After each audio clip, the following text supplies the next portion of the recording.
hari ini kita mendapatkan satu informasi baru, satu wawasan baru terkait dengan bagaimana menjaga kesehatan anak-anak kita, peserta didik di Aulia ini agar dapat terus menjalani aktivitas sekolahnya dengan baik. Kita hari ini mudah-mudahan ada banyak ilmu yang bermanfaat yang bisa kita dapat dari kegiatan hari ini. Terima kasih sekali Pak Hervin. Aduh, itu adalah informasi yang kita tunggu-tunggu ya juga sebagai sebagai para orang tua murid terkait dengan apa saja mungkin yang bisa kita lakukan sama-sama ya Pak Hervin. Kita sama-sama kerjasama begitu. Terutama untuk apa yang bisa kita lakukan demi satu tujuan. Sebenarnya prioritas kita adalah kesehatan para ananda ya. Kita mulai diskusinya. Dokter Lucy sudah siap ya?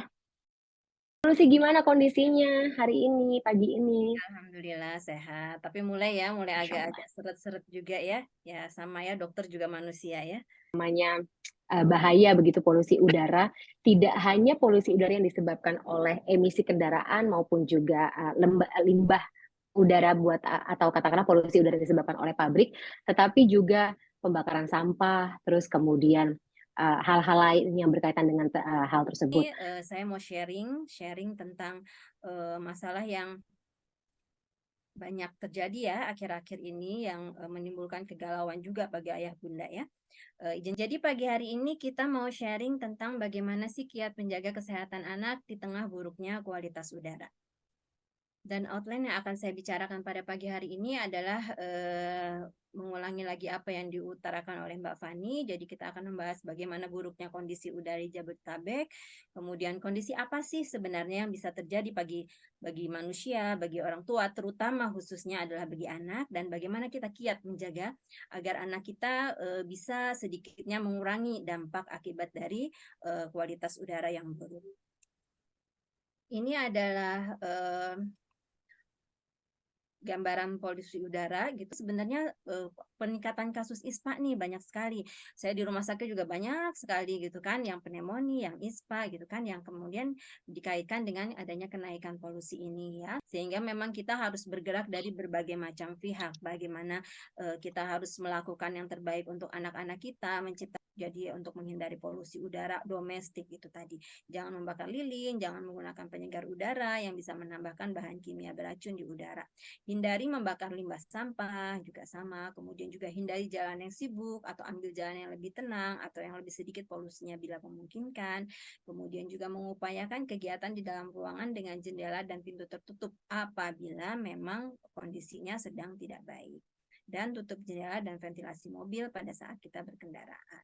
Atau kita bisa membuat anak sebisa mungkin terhindar dari polusi udara yang buruk. Oke, ini juga pantauan. Ini ada yang dilakukan oleh pelaku kebijakan ya, yang saya rasa tidak perlu. Oke, begitu. Mari kita berdiskusi. Apabila ada yang parents ingin sampaikan, apabila ada parents yang ingin klarifikasi, monggo silahkan. Wassalamualaikum warahmatullahi wabarakatuh. Saya ingin memberikan kesempatan kepada Ketua Pelaksana Acara Webinar, Mbak Permatasari Retno, Mbak Sari. Saya yakin Mbak Sari juga adalah salah satu bunda yang concern terkait dengan isu ini. Mungkin bisa memberikan sedikit insight begitu terkait dengan sejauh apa sih sebenarnya permasalahan polusi udara ini berpengaruh kepada kondisi anak-anak terutama, sehingga sampai dibuatkan sharing session untuk para orang tua hari ini. Monggo Mbak Sari. Assalamualaikum warahmatullahi wabarakatuh. Selamat pagi semuanya. Selamat pagi Pak Hervin. Terima kasih telah bergabung di sini. Perkenalkan sebelumnya saya Permatasari, bunda dari Davina, Davis, dan Kuina. Alhamdulillah dipercaya dari BPH Istia, Ketua Panitia pelaksanaan acara hari ini. Dan saya ucapkan terima kasih untuk Bu Dokter, Bu Fani yang telah menyempatkan waktunya sebagai MC dan moderator pagi ini. Bu Fani. Durasinya sudah mendekati akhir begitu dari acara parents sharing session hari ini. Probiotik atau probiotik yang alami. Probiotik yang alami itu apa sih? Probiotik yang alami itu banyak sebetulnya. Yogurt, kemudian juga tempe ya. Karena tempe itu kan dia sebenarnya probiotik juga karena dia kan melalui proses fermentasi. Waktunya sudah semakin sempit, mungkin kita tutup begitu sesi tanya jawab ini dengan pertanyaan dari Dr. Lucy begitu kepada para bunda yang berhasil menjawab pertanyaan dari Dr. Lucy akan mendapatkan sebuah hadiah spesial berupa gamis dari Ajeng Lazuardi. Monggo Dr. Lucy. Apa? Cepet-cepetan raise hand atau gimana ini? Monggo. Silakan Dr. Lucy pertanyaannya. Pertanyaannya itu adalah ada 5 langkah untuk kiat menjaga daya tahan tubuh anak. Coba sebutkan dengan lengkap. Oke, pertanyaan dimulai dari sekarang. Oke. Langsung menunggu. Harap para pejumas menunggu. Mengalahkan atau kecepatan tangan merupakan kunci kesuksesan. Oke, dari Mbak Ina Mbak Ina Rafa PTM. Oke, yang masuk pertama ya. Nutrisi adekuat, aktivitas fisik, imunisasi yang lengkap, tidur cukup, dan paparan sinar matahari. Bagaimana Dr. Lucy? Apakah itu benar? Siap, mantap. Selamat dari Ina ya, dari Bunda Ina ya. Iya, Ina. Selamat ya Bunda Ina. Oke. Bunda Ina, Bunda Rafa. Alhamdulillah selamat Anda mendapatkan hadiah spesial berupa gamis dari Ajeng Lazuardi. Nanti mungkin bisa dikonfirmasi langsung kepada para Bunda panitia.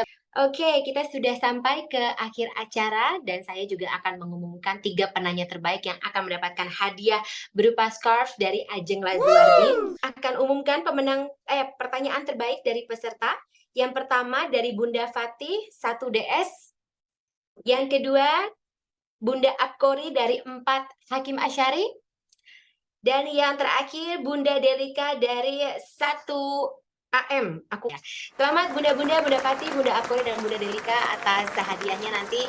Selamat sekali lagi kepada para pemenang hadiah dan juga untuk seluruh Bunda yang juga sudah menanyakan pertanyaan-pertanyaan yang wah ini sih kelihatan banget ya.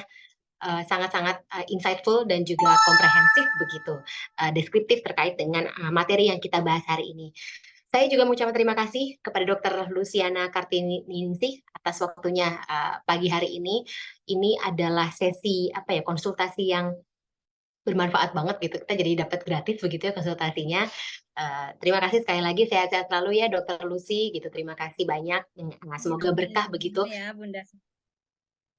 Berkah atas ilmu dan juga pemaparannya pada hari ini. Terima kasih juga untuk semua bunda yang telah hadir. Tapi sebelum kita tutup, mungkin saya akan bacakan sedikit ya resume dari webinar kita hari ini. Mengingat bahwa yang namanya polusi sampai dengan saat ini masih kita alami ya bunda-bunda, terlepas dari apapun penyebabnya dan kira-kira apa solusi yang sedang dikerjakan tidak hanya dari pemerintah pusat maupun daerah, tapi juga bisa kita mulai dari lingkungan kita yang terkecil yaitu keluarga begitu. Dengan memberikan langkah-langkah yang bisa menjauhkan putra dan putri kita dari polusi, seperti menggunakan masker, menghindari paparan asap kendaraan bermotor, kemudian juga menutup jendela dan ventilasi ketika udara memburuk, terutama ketika kita berada di rumah, dan menciptakan lingkungan rumah yang kondusif, seperti membatasi penggunaan AC, terutama yang kalau freonnya tidak atau jarang kita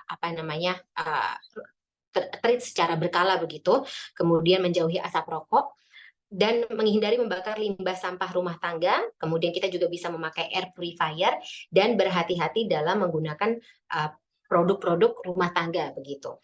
Kemudian kita juga bisa meningkatkan daya tahan tubuh atau imun pada anak dengan tadi ya sesuai dengan pertanyaan yang diberikan oleh Dr. Lucy, melengkapi nutrisi anak seperti ya tadi nutrisi adekuat ya, ASI, gizi seimbang, asupan sayur, serta minum cukup air untuk menghindari dehidrasi juga. Kemudian melengkapi imunisasi pada anak dan membiasakan anak untuk terkena sinar paparan yang efektif begitu, jamnya ya jam 9 sampai jam 10 ya dok ya. Kemudian tidur cukup, usia anak sekolah bahkan memerlukan 11 sampai 13 jam waktunya untuk tidur. Kemudian membiasakan anak-anak untuk beraktivitas secara fisik, tidak hanya untuk menghindari dari paparan buruk polusi udara, tetapi juga tentunya ini sebagai kesehatan anak atau kondisi medis anak untuk jangka panjang ke depannya. Begitu. Kemudian juga kita bisa mencari informasi, kita harus pintar-pintar begitu untuk mencari informasi mengenai indeks kualitas udara. Mungkin bisa dengan pertama kita install aplikasi di gawai bunda-bunda masing-masing begitu untuk cek secara berkala kualitas udaranya. Kemudian kita juga akhirnya bisa assess kira-kira seperti apa langkah tepat untuk menangani dan juga mengurangi kemungkinan potensi udara buruk tersebut untuk mempengaruhi kondisi imun dan juga kesehatan anak. Kemudian tentu saja mengajarkan anak-anak untuk turut serta begitu aware terhadap bagaimana atau apa saja yang bisa anak-anak lakukan ketika kondisi udara ini memburuk begitu, dan tentunya menjaga lingkungan sekitar terutama kondisi rumah dari bahayanya paparan udara buruk tersebut. Terutama untuk bunda-bunda yang mempunyai anak-anak dengan kebutuhan medis khusus, ini bisa mengakses terlebih lanjut begitu terkait dengan tindakan-tindakan dengan berkonsultasi bersama dengan dokter spesialis anak yang menjadi langganan atau dokter-dokter terdekat begitu terkait dengan tindakan seperti apa atau treatment seperti apa atau obat seperti apa yang bisa diberikan kepada putra dan putri bunda atau mami sekalian gitu, supaya kita bisa sama-sama hindari bahaya atau paparan dari polusi udara tersebut untuk jangka waktu panjang bagi anak-anak. Sembari kita berdoa, semoga solusi dari pemerintah yang dilakukan saat ini bisa memberikan manfaat dan juga solusi yang efektif begitu dalam waktu dekat. Amin. Baik, sekali lagi saya berterima kasih kepada Dr. Lucy, kemudian juga panitia pelaksana dari webinar hari ini. Terima kasih. Jangan bosan-bosan ya untuk membuat sebuah webinar yang sangat bermanfaat tentunya bagi bunda-bunda dan juga tumbuh kembang anak ke depannya ya. Terima kasih sekali lagi. Saya harap semuanya dalam kondisi sehat-sehat ya. Oke, dihitung ya. Udah semua. Kita mulai yang pertama dulu. 1, 2, 3. Oke, slide kedua. 1, 2, 3. Oke, terima kasih. Terima kasih Mbak Mayang sebagai Ketua Istia sekaligus juga PIC dokumentasi hari ini. Terima kasih banyak. Terima kasih semuanya para bunda. Kita ketemu lagi di lain kesempatan ya. Sehat-sehat selalu. Kita harus strong, mama-mama strong demi keluarga yang strong juga ke depannya. Terima kasih sekali lagi Pak Hervin, Pak Indra, semuanya telah hadir dalam acara hari ini. Kita ketemu lagi di lain kesempatan. Jaga diri, jaga sehat semuanya masing-masing. Saya Fani Imanir pamit dulu dulu. Terima kasih sekali lagi. Sampai jumpa. Assalamualaikum warahmatullahi wabarakatuh. Selamat siang.